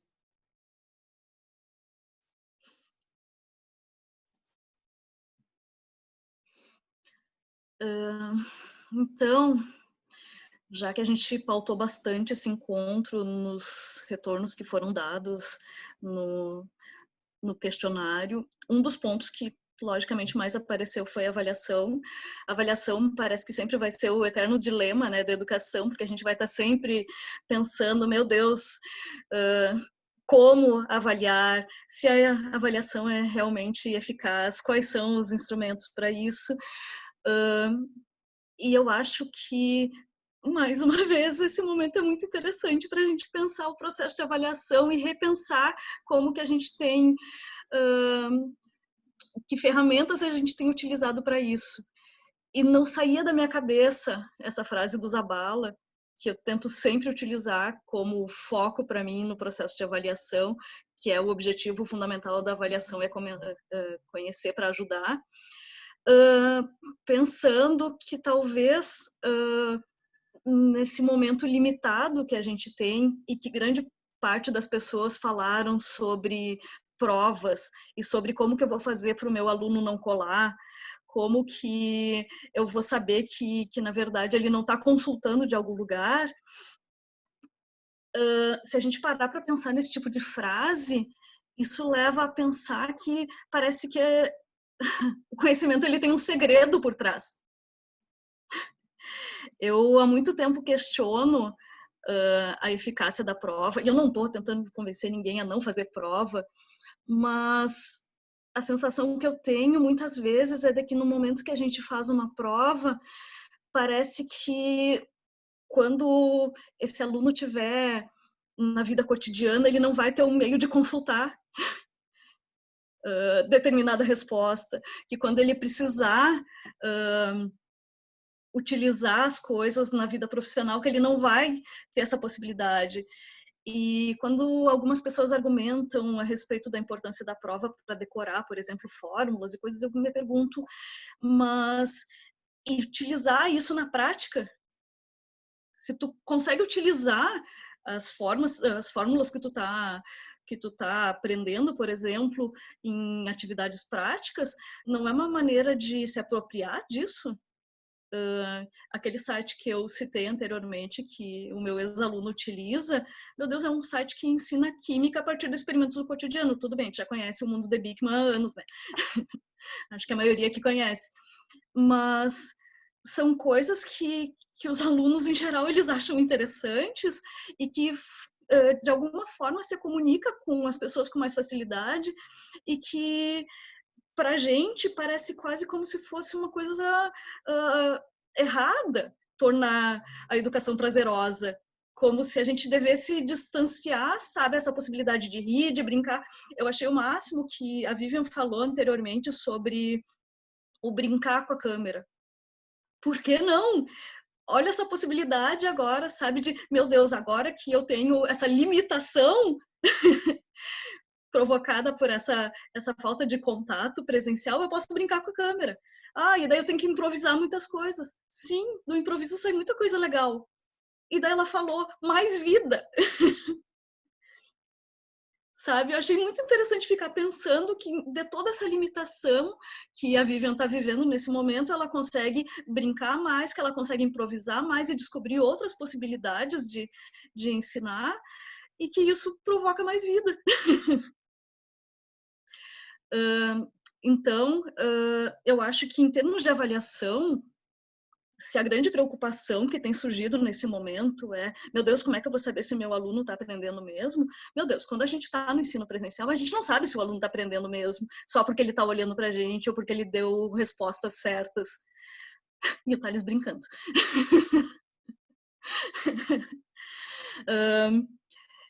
Então, talvez seja um momento de experimentar coisas que a gente não teve coragem de super botar a culpa, sabe, nesse distanciamento e botar a culpa, sabe, na tecnologia e dizer, ok, vou fazer trabalhos em que o meu aluno talvez tenha que explorar cada vez mais o cotidiano. Me lembrei agora de uma proposta da UERGS, quando eu dei aula de História da Arte, que eu pedi que os alunos tentassem não utilizar o PowerPoint para apresentar períodos da História da Arte. E que eu me lembro que eles ficavam muito angustiados, assim, Ai, queria que tivesse um aqui para poder falar. Angustiados com o momento da apresentação, porque, enfim, dá uma sensação de nervoso, né? E daí eu me lembro de ter surgido os trabalhos maravilhosos, de ter gente cantando passagens da história da arte, de ter conversa entre obras de arte via WhatsApp, de ter uma aluna levando uma caixa com objetos que ela tinha em casa e fazendo relações com artefatos de um período determinado. E são formas de reinventar como estabelecer essa conexão com a aprendizagem, que não vai ficar limitada, assim como a Ju fazendo um PowerPoint para apresentar para vocês. Mas tentamos provocar outros momentos também, como, por exemplo, tentar trazer imagens, tentar fazer provocações a partir do Telegram falando sobre filmes e tentar estabelecer conexões entre as formas com que a gente aprende a partir desses outros recursos e que, em geral, a gente acha que é menos formal, menos acadêmico, menos... não sei. Por aí. E nisso tudo, conversávamos, eu e Thales, sobre como esse momento ele provocou algumas reconfigurações que, na verdade, já eram meio inevitáveis, repensar há muito tempo, como, por exemplo, o formato da sala de aula. Quando a gente fala sobre a cola, a gente fala sobre, novamente, aquela estrutura da sala de aula, o não poder trocar com o companheiro, não poder compartilhar aquilo que está aprendendo.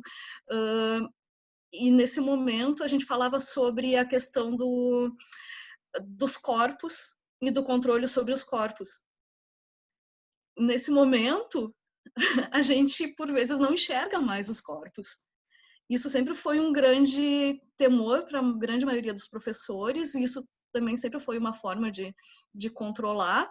E nesse momento isso vem à tona completamente. Agora, não se trata nem mais de promover um círculo para poder criar um diálogo, mas pensar que a gente pode utilizar outros meios, pode, e não que a gente precisa utilizar outros meios, mas se inventar utilizando esses outros meios de comunicação. Os alunos passam o tempo inteiro conversando por WhatsApp durante as aulas. Ok, vamos conversar todos pelo WhatsApp.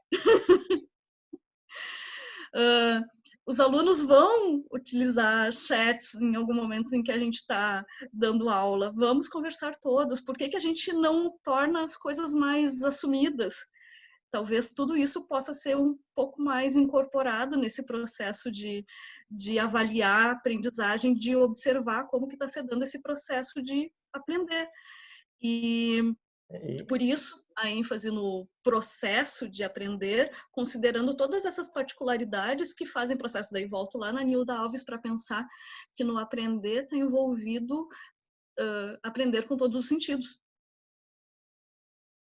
Fala, Thales. Achei que não tinha ouvido.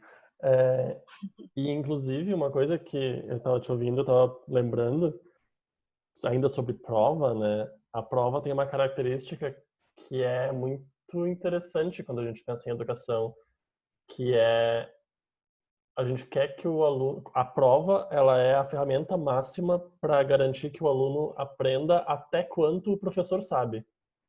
Então, o conhecimento do professor, que constrói a prova, é o teto que a gente está disposto a levar o conhecimento do aluno.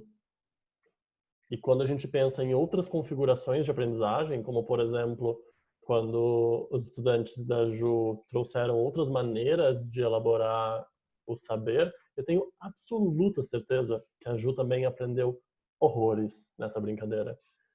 Porque o teto do que era possível para os estudantes não era o limite da professora, e sim limites outros ainda inexplorados. Isso que tu mencionou agora é super importante também, porque quando a gente fala sobre avaliar o processo, ainda que não seja uma novidade, eu acho interessante que isso também coloca o avaliar a nossa prática, né? Porque normalmente quando a gente estabelece lá a estrutura do nosso planejamento, a gente estabelece a avaliação para os estudantes. A gente não pensa em avaliar como está sendo utilizada a nossa metodologia, por que ela está sendo eficaz ou não. E eu acho que nesse momento é avaliar para pensar em tudo que a gente está conseguindo aprender também e aprender com, sabe? Que na verdade não era para ser uma novidade, mas é uma possibilidade nesse momento.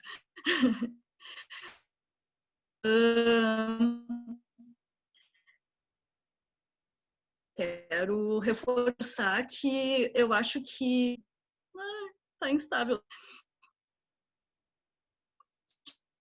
Que eu acredito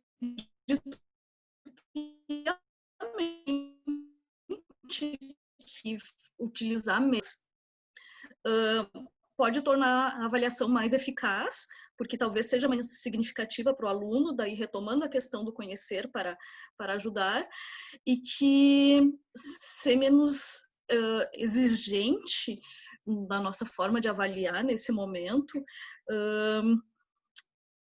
não significa...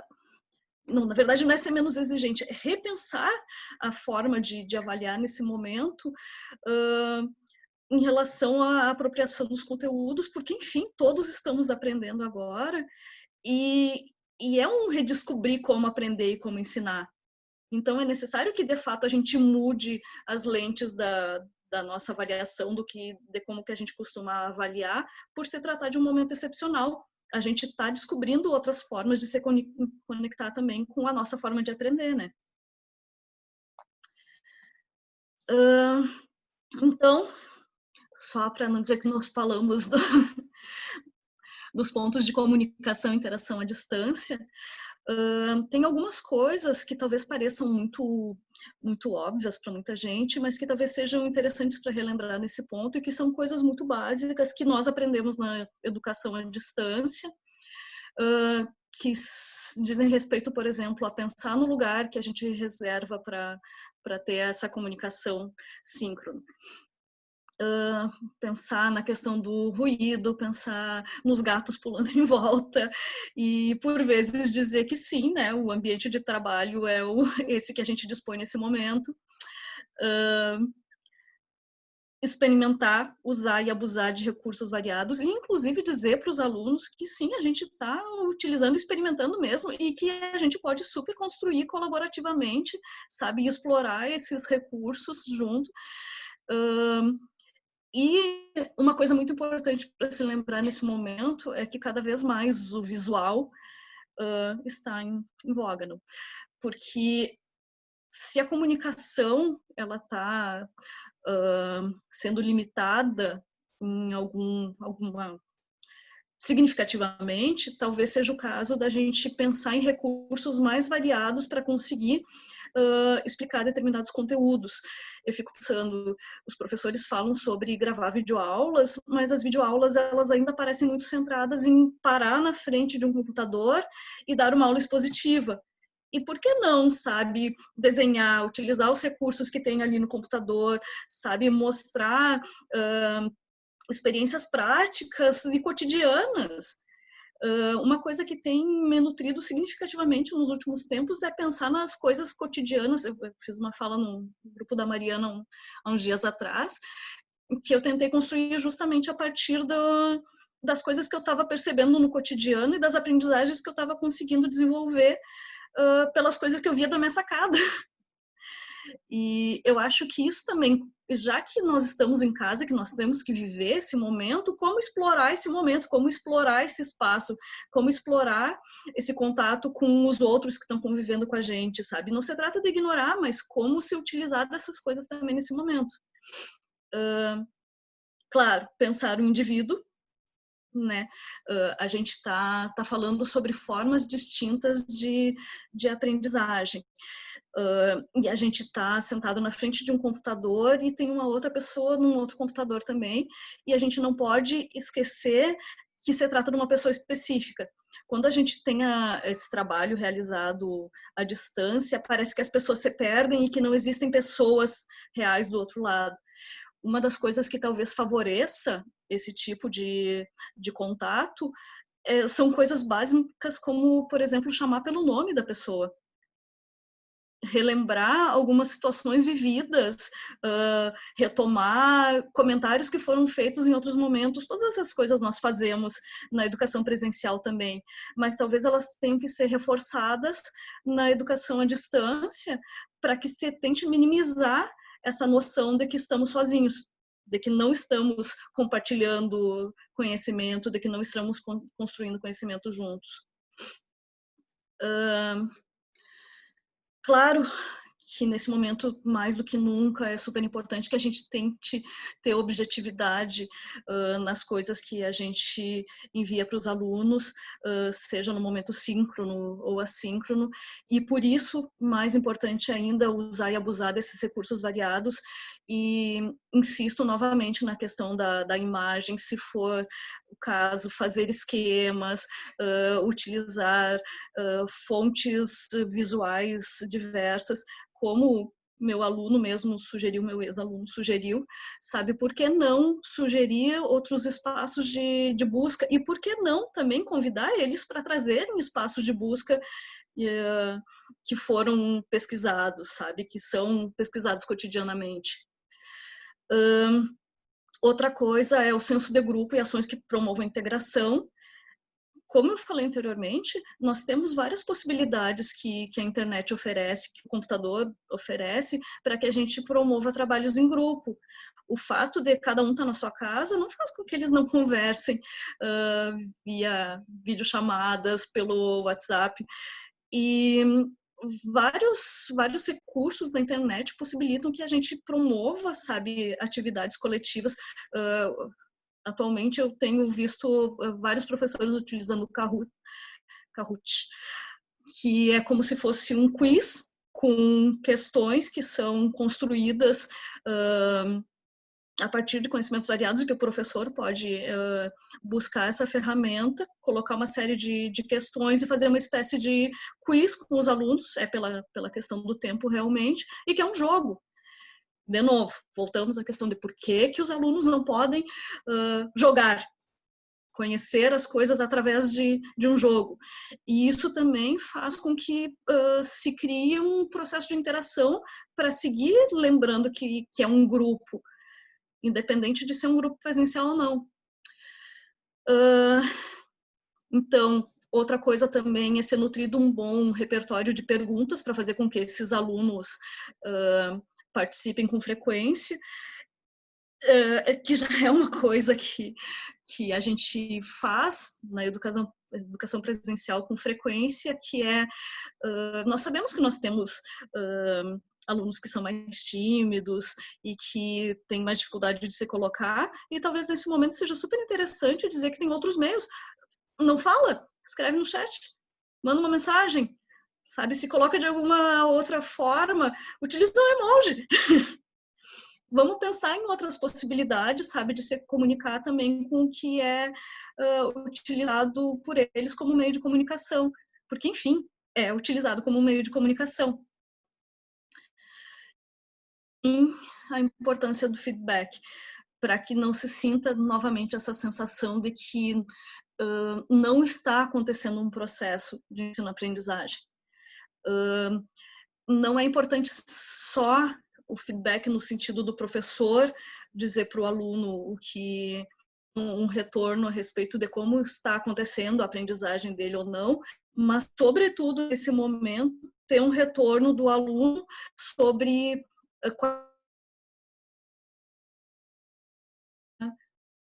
travou? Em relação ao processo de aprendizagem. Ok? Ok. Tá.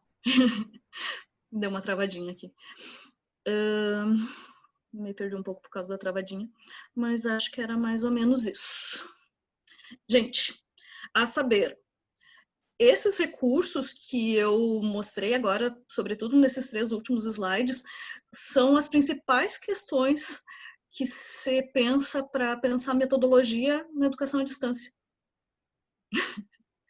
Quer dizer que eu poderia ter mostrado esses últimos slides, mas para mim e para o Thales isso não faria sentido, porque nós entendemos que as outras coisas são muito ou tão pertinentes quanto isso para repensar todo o processo de educação.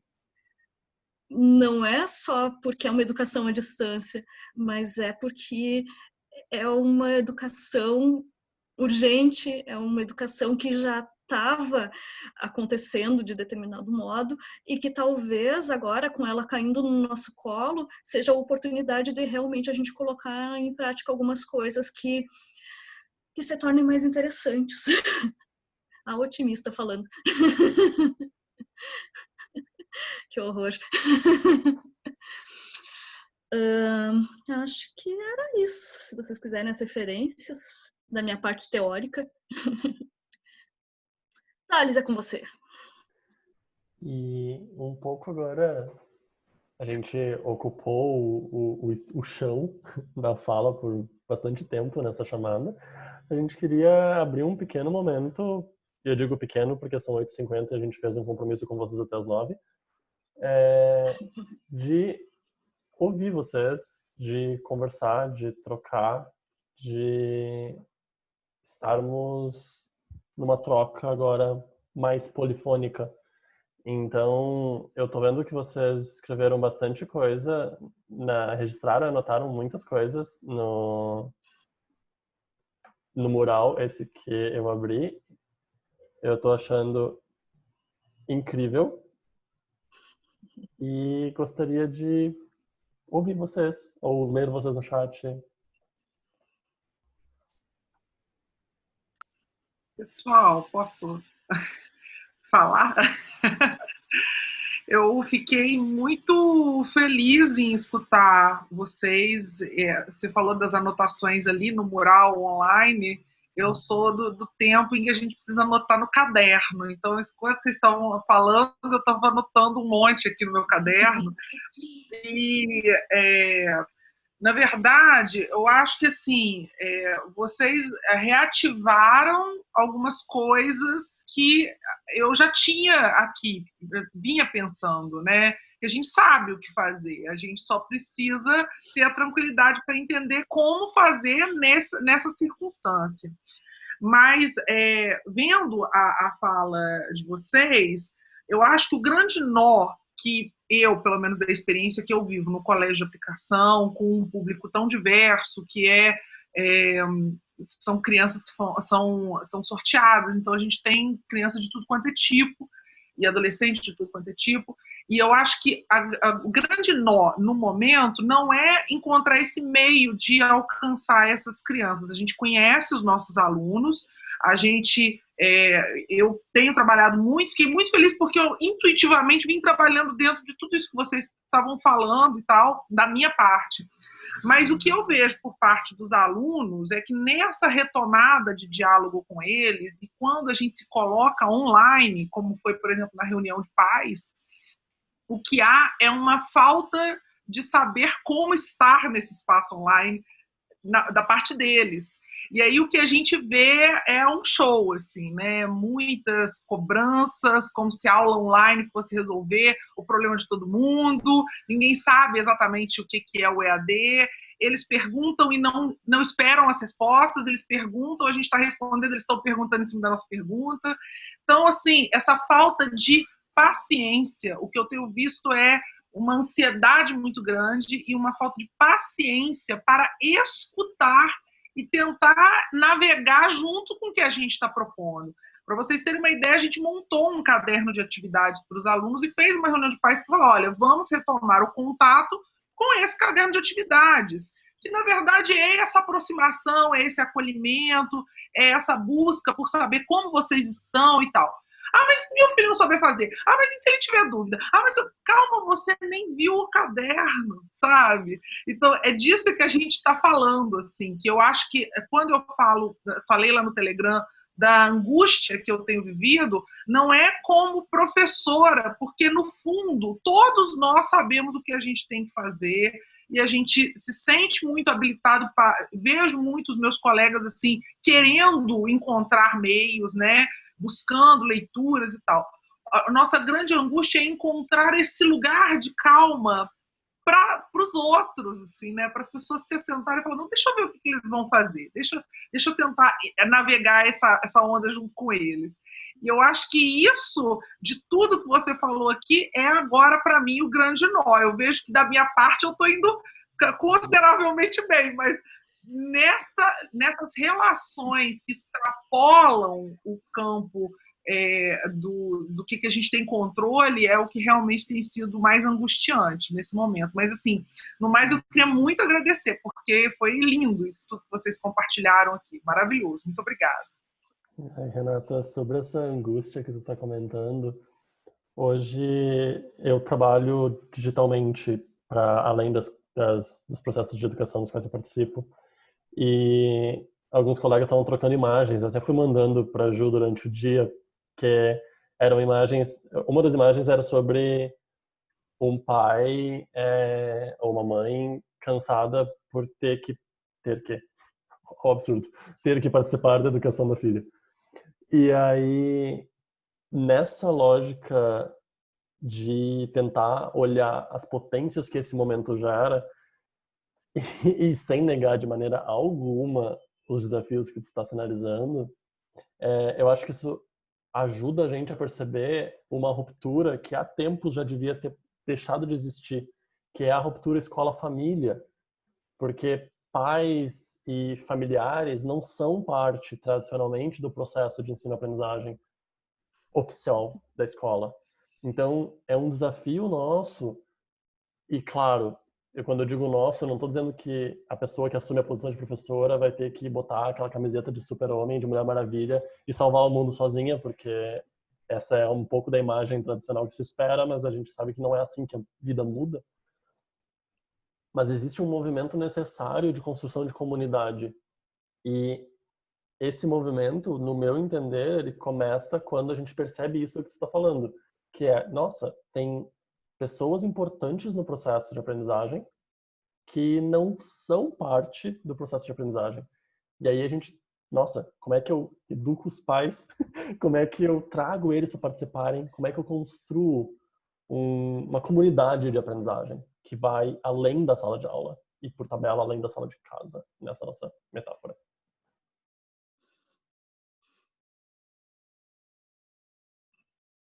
Mas eu acho que talvez isso também seja outro ponto, assim, cada vez mais pertinente nesse momento, que é o contato e a conversa com essas pessoas, sabe? Porque é uma situação de pânico para todos, né? É uma situação de, gente, antes de qualquer coisa, vamos respirar e vamos conversar sobre o que temos, o que podemos fazer daqui para frente, então, tá?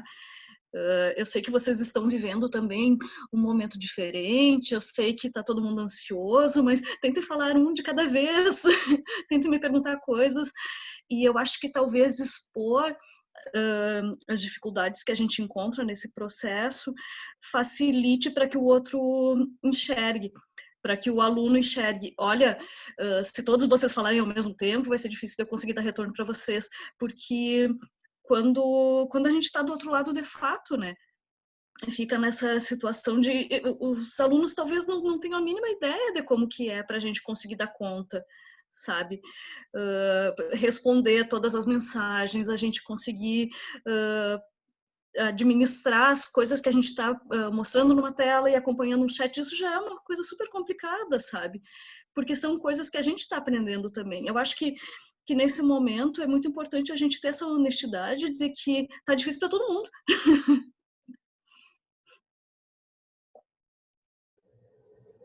Quando tu comentava das referências, tem alguém? Vai. Exatamente isso que a gente fez, sabe? De assumir mesmo, olha, a gente não está aqui com uma fórmula, ninguém tem uma fórmula, né?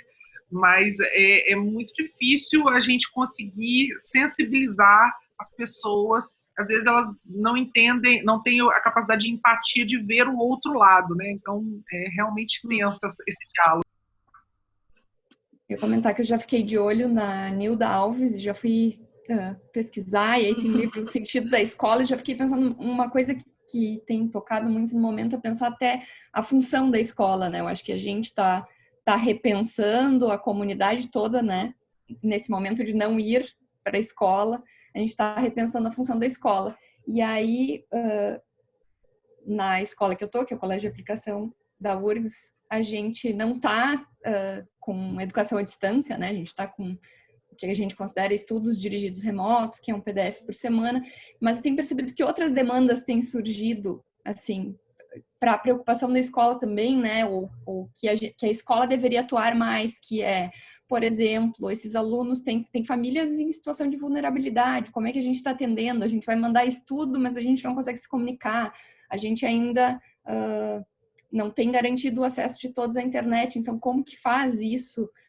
E aí, bom, a minha função docente não é essa, né? Ou nem todos os docentes se envolvem, ou algumas necessidades chegam que a gente está ali como um ponto de acolhida, mas a gente não sabe muito bem por onde ir, se a gente vai de fato conseguir atender ou não, ou para onde encaminhar, ou até se a gente está disposto, né, a construir essa comunidade, eu acho essa relação com a comunidade, abrir de fato a escola, para pensar junto com a comunidade. Então eu trago, assim, inquietações muitas, né? O que me motivou até aqui, assim, do início foi a imagem e foi essa invasão, né, da sala de aula para a sala de casa e tudo junto, misturado. Preciso conversar sobre isso, preciso ouvir sobre isso. Agradeço, assim, as contribuições que vocês trouxeram, riquíssimas, dividir o processo, dividir porque o Telegram, a apresentação impecável da Gisele, assim, foi muito bom estar com vocês e construindo também um mural coletivo. Acho que, nossa, muita coisa para pensar. Que bom. E nessa ideia de muita coisa para pensar, eu vou pedir licença de vocês para mais talvez 2 ou 3 minutos, porque já são 9 horas e quando um bando de gente maravilhosa se reúne, a gente geralmente não consegue respeitar o tempo. Mas, por favor, se alguém precisar sair, sinta-se livre, como sempre. É só para poder contar muito rapidinho o que a Ju e eu pensamos desse encontro enquanto semente. Que a nossa ideia com esse encontro é convidar para novos encontros. E a gente, inicialmente, a nossa conversa era propor um curso. E nessas conversas que a gente foi tendo ao longo desses últimos 2 meses, Ju e eu percebemos que curso talvez não seja o formato que a gente está buscando para conseguir construir as aprendizagens que a gente precisa nesse momento. E justamente por essas questões que a gente está conversando hoje e que vocês já levantaram também, tanto aqui quanto na pesquisa, quanto no mural. A gente acha que o curso não daria conta desse formato, dessa lógica de vamos passar aqui por um arco de aprendizagem e aí no final vocês vão sair prontas para resolver essa situação. Então, o que a gente quer convidar vocês é para um processo que inicialmente se pensa em 6 encontros. A gente desenhou esse processo para acontecer quinzenalmente. Esse primeiro encontro, ele foi feito em 2 horas, muito como uma degustação, como uma apresentação do é por aqui que a gente quer passar, é por aqui que a gente quer conversar, é por aqui que a gente quer aprender juntos. E a nossa ideia é, começando no dia 2 de setembro, ou seja, daqui a 2 semanas, fazer 6 encontros semanais, cada um desses encontros com um tema específico, que podem ser vividos em conjunto, e aí se constrói uma experiência contínua, ou podem ser vividos individualmente. A gente já tem um link para quem quiser se inscrever.